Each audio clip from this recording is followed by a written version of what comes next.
Hoy empieza la segunda semana de Objetivo NaNoWriMo y la fecha de ponerte a escribir se acerca. Y es el momento de hacer una pregunta. ¿Sabes ya cuántos capítulos y partes va a tener tu novela?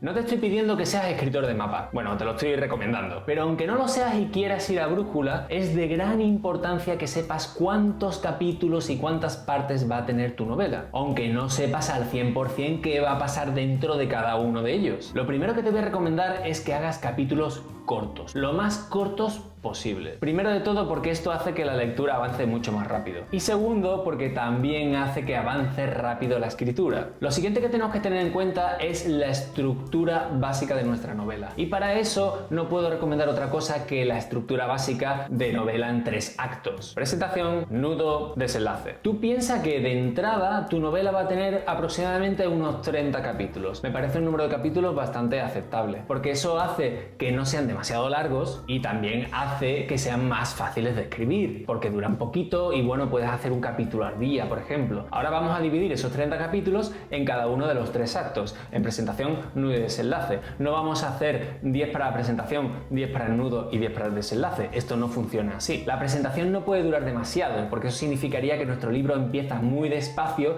y es algo que no nos podemos permitir. De manera que en lugar de 10 capítulos para la presentación, vamos a poner como máximo 3. Con el desenlace pasa algo parecido. No necesitas 10 capítulos para que la historia termine. Con uno es suficiente. O como mucho 3. Lo que nos deja un total de 24 capítulos para el nudo, que es a su vez la parte principal de la historia. Es donde pasan más cosas. Es donde hay más problemas. Es donde llegan más personajes. Es donde realmente está la chicha de nuestra historia. Y como 24 capítulos son demasiados, yo os voy a recomendar la estructura clásica de los guiones de Hollywood. Ya sé que estoy hablando de novela y no de guión, pero la estructura de Hollywood nos puede venir muy bien porque si hay algo que tienen estas películas es que tienen mucho ritmo, tienen mucha fluidez y eso nos puede ayudar muchísimo a la hora de desarrollar una historia. ¿Y cómo es esa estructura de los guiones de Hollywood? Pues bueno, muchas de esas películas tienen, en lugar de 3 actos, tienen 5, porque el acto de en medio, el nudo,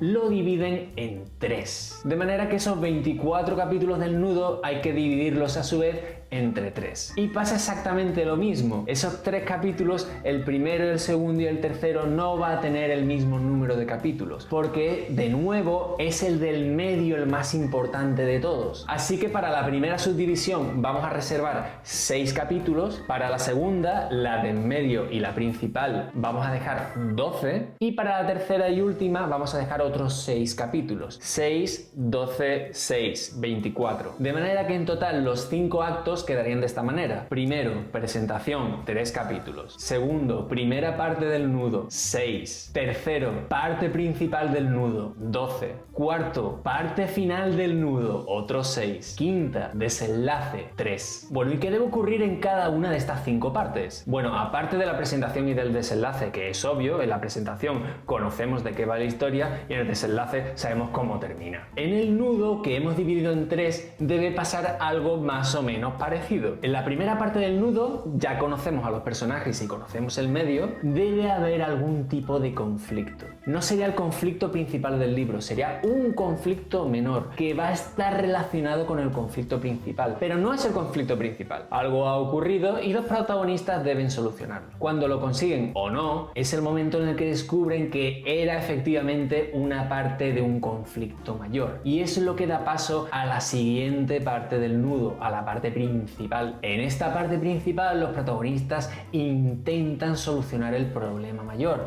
intentan resolver ese conflicto mucho más grande que se han encontrado y que desconocían, y parece que lo consiguen. Justo a la mitad de la novela, alrededor del capítulo 15, tiene que parecer que los personajes han conseguido sus objetivos y que todo está bajo control. Para continuación, torcerse. Y torcerse bien, a lo bruto. Es el momento perfecto para que muera un personaje principal o el momento ideal para que haya alguna traición, o para que se muestre como falso algo que parecía verdadero hasta entonces. Esta sucesión de infortunios debe ir en escalada, de manera que para cuando lleguemos a la última parte del nudo parezca que todo está perdido y que no hay solución posible. Y esto da pie efectivamente a la última parte, al desenlace, donde vemos qué pasa al final, cómo se resuelve la historia, si los protagonistas consiguen su objetivo o si fallan. Y vemos resuelto el conflicto principal, el más grande de todos. Yo sé que todo esto suena así en abstracto muy complicado y que luego es bastante complejo llevarlo al papel, pero si afrontas la escritura de tu novela como un todo divisible en un número determinado de capítulos, podrás encontrar las respuestas que necesitas para crear la estructura. Recuerda que todo esto que te he dicho en este vídeo es solo una técnica, es una forma de hacerlo. Por supuesto que no es la única que se puede utilizar, es solamente un truco, un camino. No te pongas nervioso con esto, simplifica, trata de hacerlo lo más fácil posible. Recuerda que es lo que responde siempre Stephen King cuando le preguntan cómo es eso de escribir, una palabra por vez.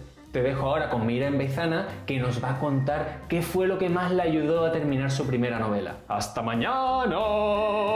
Creo que lo que más me ayudó fue el hecho de conectar con esa novela de una manera muy importante. Creo que será difícil que a lo largo de mi vida conecte así con la primera historia. Yo creo que un poco el motivo de esto es que empecé a escribirla a una edad muy temprana y que me dediqué probablemente mucho más tiempo a interiorizarla y a que formara parte de mí que a escribirla en sí.